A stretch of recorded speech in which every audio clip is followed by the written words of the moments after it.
Next up, we got heartbreaking NBA moments by the young Hoop Flicks. If you want more Hoop Flicks videos, hit that like button, hit that subscribe button. NBA veteran Malik Sealy died as a result of a head-on car collision in suburban Minneapolis. Those are the things you can't get back. Motherfuckers only care when it's time for somebody to die. These are the most heartbreaking moments in NBA history. And first, the time an NBA draft turned into one of the most heartbreaking moments in history. Before we continue, I'd like to take a moment to recognize Terrence Clark. Terrence was an All-American high school basketball star in the Boston area. He attended the University of Kentucky, and following his freshman year, he declared for the draft. Terrence was expected to be drafted tonight, but he tragically passed away in April following a car crash. He was 19. His extraordinary talent, commitment, and dedication to the game deserve to be recognized on this stage. It is my honor to now announce that with the next pick in the 2021 NBA Draft, the NBA selects Terrence Clark from the University of Kentucky. Man, for the NBA to do all that for one kid is special, and at least his parents were proud, but Kobe Bryant's parents caused him a heartbreaking moment that was beyond disrespectful. Kobe had just accomplished something legendary when he helped his Lakers win the NBA Finals to secure his second championship in a row. During the celebration, though, some of the most iconic photos in NBA history were born. These pics had most people thinking, it's Kobe. That's just the Mamba mentality. Job's not finished. He's still hungry. You know, all the typical things fans know him for. Except, Kobe was actually dealing with something heartbreaking. Do you consider this some form of a relief? And did you almost have your spirit broken at your lowest point? Well, I had so much going on outside of the game basketball that people didn't know about. Can you tell us what some of that was now? Are you willing to discuss that? No, not really. Nobody realized it at the time, but Kobe and his parents had been feuding for a while. It all had to do with him dating a girl, Vanessa, until they eventually got married. Problem was that she was a Latina, and Kobe's parents never approved of their relationship to begin with, all because they wanted him to be with an African-American girl. So, since he went against their wishes, they refused to have anything to do with him anymore, including showing up to this incredible accomplishment of bro. I never understood how parents do that. Like, what is the problem? Or especially black parents, and it usually comes from, the mothers. Mothers usually say that. You know what I'm saying? I remember my mother said, one of my friends, they was like, yeah, if you date, a white girl, don't date no white girls. It's like, bro, what? You see me, I don't discriminate, you know what I'm saying? Anything to do with him anymore, including showing up to this incredible accomplishment of a night. And that's the reason that Kobe was so sad during the moment. But all Jason Tatum could think about when he was a kid was the teacher who tried crushing his NBA dream. Yo! And I said, I want to be an NBA player. I want to be the best player in the world. And she said, you need to be more realistic. That's probably not going to happen. And I remember everybody laughing. And that was one of the lowest points because I already felt intimidated going to school. I stood out as I kind of didn't belong. And then for her to say that and everybody. This video, bro. This dude making YouTube videos, bro. It's literally before his time. Intimidated going to school. I stood out as I kind of didn't belong. And then for her to say that and everybody to kind of laugh, that really, it crushed me. I cried. I remember my mom wiping my face and telling me that, so remember this moment. Never let anybody tell you what you can or can't do. You have me and grandma, that believe in you. You can do anything you want. And it was obvious that Tatum never forgot that, cause not only did he take basketball more seriously than ever, eventually he made the NBA and became a star. But not every heartbreaking moment comes to a happy ending. What Chris Paul hasn't accomplished in the NBA has been ruining his entire family. Nobody's really known the heartbreaking moments that Chris has been going through, cause throughout his career, he's always given every team his all, and honestly became one of the best point guards in NBA history when you really think about it. Yeah. Unfortunately, fans have never allowed any excuses on why he's only made the NBA Finals once and never won a championship. So, not only have people turned his career into memes in the virtual world, things have gotten even crazier in the real world when he admitted that his family gets bullied every single day because of it. It's tough on me, but I think it's probably even harder for the people around me, right? Especially my wife. My wife is the one who has to bear those late nights, those I can't sleep, and my kid. Like, my daughter is the sweetest soul you'll ever meet in your life. But she's at that age now where at school, kids talk crazy to her. So she had a little boy, whatever, at school that said some reckless stuff to her. It was like, your daddy ain't never gonna win no championship. And my baby is so... But you gotta think about it. Y'all fighting over if he will win a championship. Like, he not already one of the greatest point guards of all time. Isn't that already an accomplishment? And then another thing, bro, because I used to get bullied too in school. Once you go back and remember like what people said, like especially as a kid, like the shit be so stupid. You know what I mean? Like the shit be so dumb. But remember, y'all kids, so you be thinking it's like that they're so right. They're not right, bro. They're just kids, bro. It's just kids. Their kids are so stupid, bro. You know what I'm saying? You can't even. They don't know their ABCs, yet they telling you about yourself. Come on, bro. It's crazy, bro. It's some reckless stuff to her. It was like, your daddy ain't never gonna win no championship. And my baby is What is your daddy doing? What is your daddy doing? Do you even know your daddy? Come on, bro. Come on, man. She'll hold it together there, but when she got in the car, she called and she was upset. And I had to have that conversation with her and talk to her. Tell her, like, baby, some people talk and some people do. But that's part of it. It's tough, man, but can't nobody ever be harder on me than I am on myself. Man, all that's real talk. And honestly, I feel bad for Chris, because these are things even... The only thing I would say, though, like, if your mom has OnlyFans, it's tough. That's tough. Now, that's tough. Because I know all these new up-and-coming OnlyFans, ooh, digital footprint, oh, my God. Oh, my God. And it's so many of them now, it's like, it's only going to be so long for people to just stop. Either all your shit going to be leaked, and on top of that, it's already shit on the internet. You don't have to pay, bro. It's just them over the top horny ass niggas that's paying. So, but like I said, it's so many OnlyFans models. Your shit gonna eventually die out, bro. That's just what it is. You know what I'm saying? Not everybody gonna stay at the top forever, especially if you don't keep trying to elevate. And how can you keep elevating OnlyFans content? Let's think about it. How do you elevate that? Start doing more crazy, weird at, like, you know, man, like, you really can't. Like, you only get so far, bro. So the digital footprint in the future, then people they kids, oh my god, that's gonna be tough. Now that's gonna be tough. That's I mean, you really can't do that because that's your mom, bro. Like, that's real talk. And honestly, I feel bad for Chris, because these are things even I've dealt with a lot, and I know how hard it feels being in today's world where it seems like you can't ever put your emotions out there. Completely bottling it up, though, is not the healthy answer. I've learned from experience that it's important to reach out for help, and that's why I'm excited to tell you about today's sponsor, BetterHelp. BetterHelp is one of the easiest ways to find someone you can talk to that'll help you overcome any obstacle in your life. Like, this is what I said, bro. If it's an ad, if it's a good transition, I like that. All right, you know what I'm saying? It just be them cringy ones. How did he do it again? And honestly, I feel bad for Chris, because these are things even I've dealt with a lot, and I know how hard it feels being in today's world where it seems like you can't ever put your emotions out there. Completely bottling it up, though, is not the healthy answer. I've learned from experience that it's important to reach out for help, and that's why I'm excited to tell you about today's sponsor, BetterHelp. BetterHelp is one of the easiest ways to find someone you can talk to that'll help you overcome any obstacle in your life. Like I said, I know it's hard to make things even more difficult by filling the be easy expensive in my life, and I can speak from experience that finding the right one is not only difficult, but you can easily switch game. Never underestimate fear, and yes, there's some hurt or feel talking to someone, and getting your thoughts out of your head can make the biggest difference. But some hurt feelings can't compare to NBA players' life-threatening injuries that had entire stadiums heartbroken. Probably hit the biggest shot in Cavs history. They're going up. Oh my goodness. Hayward broke his leg. Hayward has broken his leg. Hayward has broken his leg. Oh my gosh. Oh my gosh. Actually, it was a point in time. Yep. It was a point in time. This all that was happening, bro. It's actually insane. Thompson running the floor and a foul. And Thompson grabs his left knee. Now writhing in pain. As we have Derek Jones down in the court, like he was shaken up coming around a screen. Here they come right back at you. Sumner on the drive. Kennedy, and he grabs his right leg. Now they've got him up on the stretcher. Dang. Jordan Bell to McCall to let it in. Oh my. And Pat took it. Tough ball again.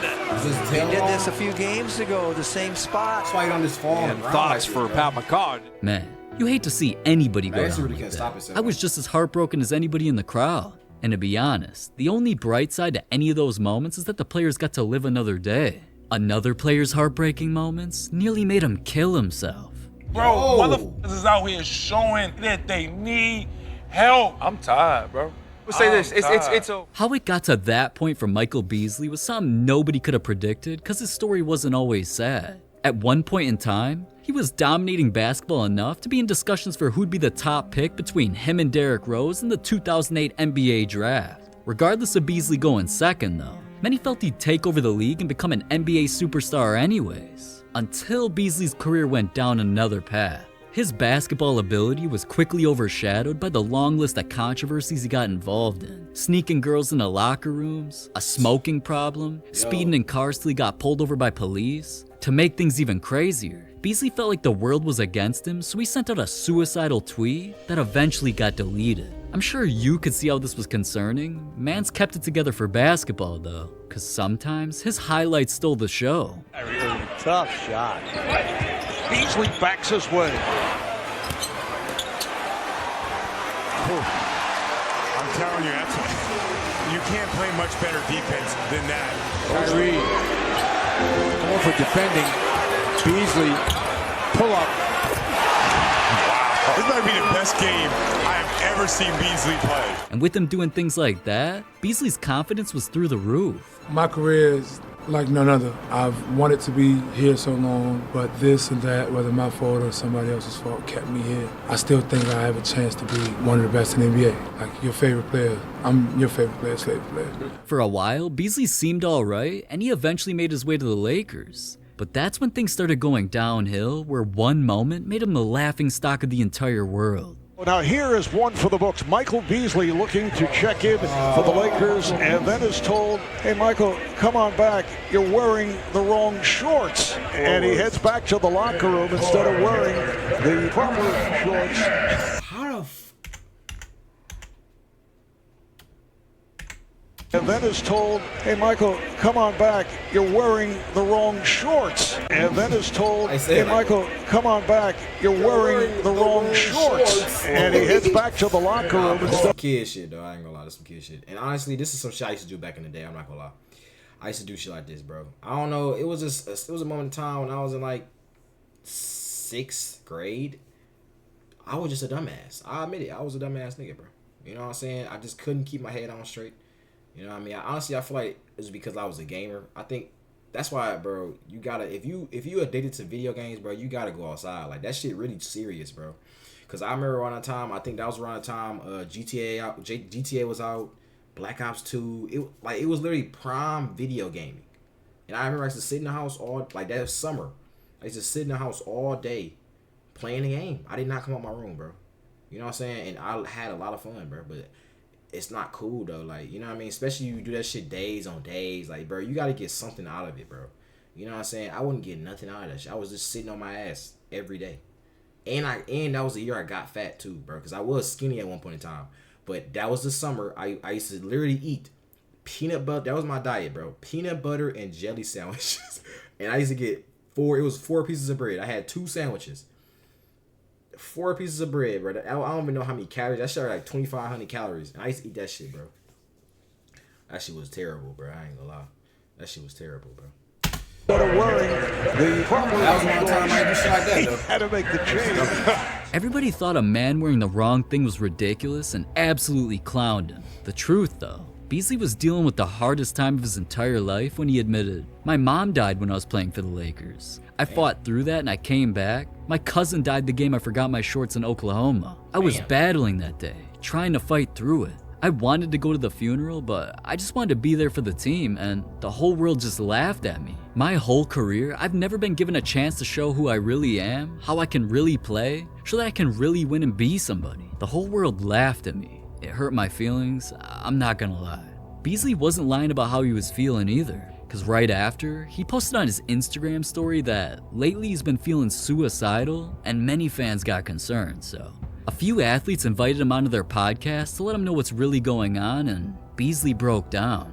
They took everything from me. I ain't been able to play basketball. They laughed at me. My mom died and they laughed. The shorts incident, same thing. Somebody passed. I don't leave the house. I play basketball and I go home.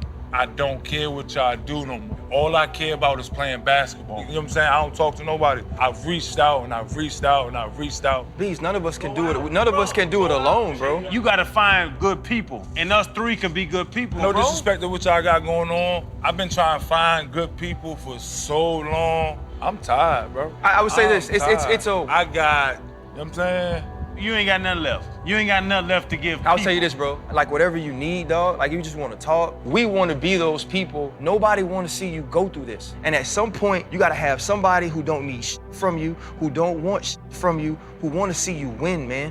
What we saying is, man, don't give up. But everybody just sit there and laugh. Motherfuckers just sit there and make jokes. Motherfuckers only care when it's time for somebody to die. So hopefully even Beasley gets some help soon. Because after everything he's been through, I'm just thanking God he's still alive. But Karl Anthony Towns' most heartbreaking moment came when the closest person to him died. When COVID was taking over the world, Kat's mom got sick and things went downhill fast. COVID was so early on in everyone's mind, it kind of was played down by everybody. We knew what it was, and we knew that with her, you have to take the extra precaution. But she wasn't. She was like everyone else, they just didn't know. We took her to, funny enough, the hospital I was born at JFK Hospital in Edison, New Jersey. It just got to a point that, you know, they were like, you know, you gotta start thinking about some things. And I was just like, no, she's not done. She's a fighter. She's gonna fight to the end. So I flew out from Minnesota to New Jersey and I went to see her. And I've seen her in different states in my life, but this one was different because there was just so many things happening, so many tubes in her. So now I'm like looking at it's like kind of not looking like her. She was speaking to me without saying a word, and I felt like she was like, I'm good. I got a lot of energy left. Good. Because she was in a coma. Yeah. And she was transferred to University of Penn. She started getting the medication she needed and everything. Stabilized her. She slowly started getting better. We had started the conversation of waking her up. That was news to me because, you know, she's just been in a coma for so long. There's so many more things that could happen the longer she's in a coma. Things are looking positive. Has a really rare bottle of Tennessee. I took a shot. I was very excited. And my phone went off, and it was my dad, but my dad called me solely. But when he called me and I realized right away, I analyzed it, I knew something was off and I could feel something was off. And I said, what's wrong? I said, what's wrong? And he was just like, she's gone. She had a stroke during the night. And she just told me that those doctors had thought there's no way for meaningful life after the stroke. I wasn't gonna have my mom go through all that and not give her a last chance. God works in miraculous ways. Now it got to a point where it was just harming her. I gave her all the time. I made the hardest decision you could make. Called my sister, told her what the decision I made was. I think the worst call, the most difficult one was, it was calling her mom. It was calling my grandmother. So telling her, you lost your daughter. I thought the grandson could do, which I gotta let her go. And obviously with Kat and his mom always being so close, this was something Kat was just never gonna get over. Even on the very next Mother's Day, even though it was game day, he almost couldn't even play. Today is Mother's Day, and no doubt, Jacqueline Towns very much on the minds of both Karl Sr. and Karl Anthony Towns, as this is the second Mother's Day ever of Karl Anthony Towns' life that he has had to go through without his mother around. But he knew mom was looking down on him, so he wanted to make her proud. Kat corner three. Kat on the assault team this season. Towns. How big was that out of Kat? Bullies his way inside and gets one to rattle in. Played by Karl. Kat gets into the lane. Somehow gets that shot away. Karl Anthony Towns. Oh, he accelerates. Karl, we knew this would be a difficult Mother's Day for you, and how were you able to be so effective in this game on such a difficult day? It comes from a man above. You know, I've been emotional all day, and you know, I even told my dad it's gonna be very difficult to come out here if it even possible. But my family, my memories, this team, they give me the strength to go out here and play the game. You know, it's difficult, but to all the mothers out there that hold the house down, to all the mothers that are not here anymore, that have held the house down and gave the kids and the morals and values needed to be great. Today is for you. Happy Mother's Day from me and my family. There's no bigger job in the world than mothers, so this one's for you. Man, you gotta respect Cat for that. And at least nobody ruined that game for him. When Damian Lillard was about to accomplish the biggest milestone of his NBA career, he had his heart broken by another player, and everything started here. Here is Lillard for the record. And he knocks it down. And he has now moved past Clyde Drexler for the all-time scoring mark in Blazers history. Even though most NBA players were proud of him, Congrats on being an all-time leading scorer in Portland Trailblazer history. Yo, Dame Dollar, congratulations on becoming the Portland Trailblazers franchise all-time leading scorer. Dame Dollar, my brother. That's an amazing accomplishment. Shai Gilgeous-Alexander wanted to ruin everything. Because after Dame tied up the game with only a few seconds left, Shai ripped his heart right out of his chest. Shai gets it, spins away, baseline shot. Shai puts it in and walks it off in OKC, kissing the Blazers goodnight. Shai called game, and just like that, Lillard wasn't only heartbroken, he was so stunned he couldn't even speak. Once he got into the locker room after the game, you could tell he just wanted the night to be over and wouldn't even let his teammates' praise cheer him up. Damian, game ball, congrats, huge accomplishment.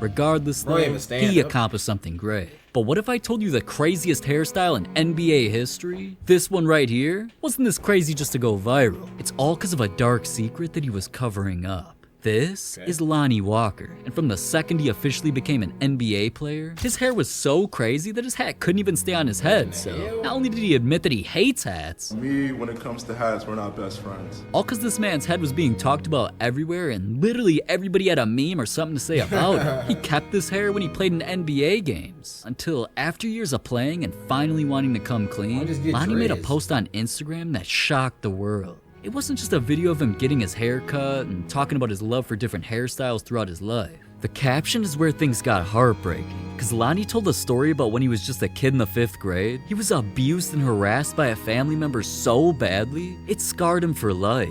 The only way he was able to even cope with such a tragic experience was growing out his hair as a distraction. But as he got older, even though his hair was what everybody knew him for, it kept the memory alive for Lonnie to keep remembering the demon of his past until this one day. Lonnie said enough was enough, then cut it off for a fresh start. So yeah, you have to respect Lonnie for admitting something like that for millions of people to see. And besides, ever since he gave birth to his new buzz cut hairstyle, he became a better player than ever. Walker gets up the first shot of the fourth, and number 4 and Lonnie Walker lays it. Chat, let me know. Should I come out here, bro? I was thinking about it. I ain't gonna lie. You know what I'm saying? I think I might just get just the regular. So I got the braids in right now. You know what I'm saying? But I was thinking about getting just like the afro again. You know what I'm saying? I think it's kind of crazy because I remember when the dread head wave had just started. It was probably like 2021.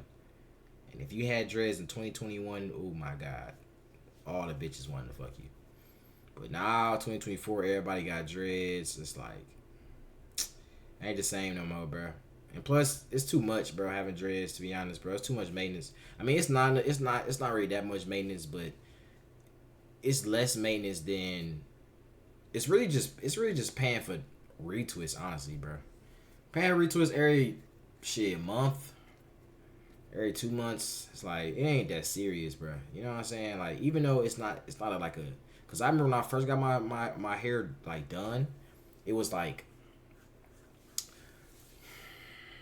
When I first got my hair done, I had to get my retwist like every 2 weeks.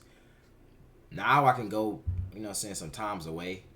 But even then, it's like, it ain't worth it, bro. Let's be honest. The money not worth it, bro. You know what I'm saying? If I just have a regular just cut, you know what I mean, I'd be cool. Especially, too, since some of y'all in the chat. Let me know, y'all. If you seen me with if you go on my Instagram, it's on there. Almighty CT with 2 eyes. If you go on my Instagram, it's on there. Me with just a regular fro. You know what I'm saying? Y'all let me know. Should I go back to the fro? Yes or no, man? Should I keep the dreads? Shake your dreads, shake your dreads, shake your dreads. Walker, long two. Okay, Lonnie Walker guarded by Curry. Walker, pull up. Walker hits another one. You know, I'm truly proud of myself. You know, it really shows my capabilities and just my mental fortitude. At this point, everything's uphill for Lonnie, but Isaiah Thomas's NBA career was ended because of a heartbreaking $200 million scandal. It's hard to believe that this man who was on top of the world and the greatest short king of the NBA could have had everything turn on him. Dude was 5'9", being compared to legends, and carried Boston to the best record in the entire league because of his clutch plays like these. Thomas on the drive, pull-up jumper. It's good. Isaiah Thomas gives the Celtics the lead with 2.4 remaining. Isaiah was right up there with the best players in the league and felt he deserved a huge bag in the upcoming offseason. Rumors spread that Isaiah was eligible for a supermax contract worth $200 million, and he got cocky because he felt that he deserved every penny. I'm a max guy, so I deserve the max. I mean, my time's coming. They know they got to bring the Brinks truck out. They know that. But right after saying that, while playing in the NBA playoffs, Isaiah's hip gave out and he was forced into the hospital. It was tough going from sitting for 3 months to trying to get that range of motion back. Was one of the hardest things that I've ever been through. There was still inflammation in my hips, so there was that pain. At that point in time, like, you think about, man, am I ever gonna be the same again? Am I ever gonna be able to be who I am? All because of that injury, the Celtics refused to invest millions of dollars into a player who might never recover. And even though Isaiah was the face of their team, they just completely gave up on him in a second. When Danny called me, I missed his call. Called him back, then he asked me how I was doing. I was like, I just got back to Seattle. He knew I was on my anniversary. And then like it got a little quiet. And then that's when he broke it to me. He's like, well, IT, I just traded you. Damn. That's tough. That's right. Off the strength, of everything I went through, nigga. Like, you're not smart. It's just like, damn, after all I do for the city, gonna be mad as fuck. You know, I was cool in Boston. I didn't know where. He's emotional. Like, this is the hardest thing I've ever had to do. I just felt like it was best. They know everything about your head, and I feel like you're gonna still be the superstar that you are here. I mean, I was hurt. I was hurt just because everything that I've done for them, everything that I went through and continue to do for them, when I could have just called it quits. And then I got hurt for them. Like, I hurt myself even more. I gave my heart to that city and that organization. It just hurts when you gave your heart, everything you had, to that city. And I'm gonna say, it's not even the city that traded me. Like, nigga, I'm out of love forever. That was a business move by a businessman. So you learn in this game, in this business, there's no loyalty. Despite everything Isaiah did for them, it was over. And once he got traded to the Cavs, it seemed like the beginning of the end when he wasn't able to make the same impact he once could. He kept getting injured, and he got traded and released over and over and over. Isaiah stayed persistent, but deep down he was hurting inside and knew his NBA days were coming to an end, so he had to go viral one final time before accepting the truth.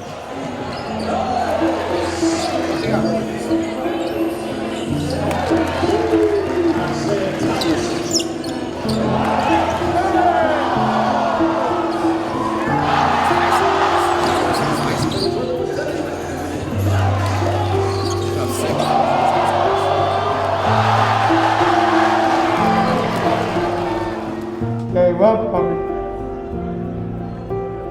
They gave up on me. Damn, Isaiah's right, man. It really does feel like everybody gave up on him for no reason, cuz while wearing Kobe's shoes, he dropped as many points as Kobe's greatest performance ever for one of the most iconic games in history. And still, no teams to this day want Isaiah, making it one of the weirdest mysteries and saddest things to happen to an NBA star that I've ever heard. But the most emotional thing Isaiah's ever gone through has to be the time he was in tears when a deadly car accident killed his sister before the biggest game of his career. There's even another NBA player who was burned alive. I don't even want to tell you what else is in this video, cause let me know if y'all want more Hoop Felix. I love y'all.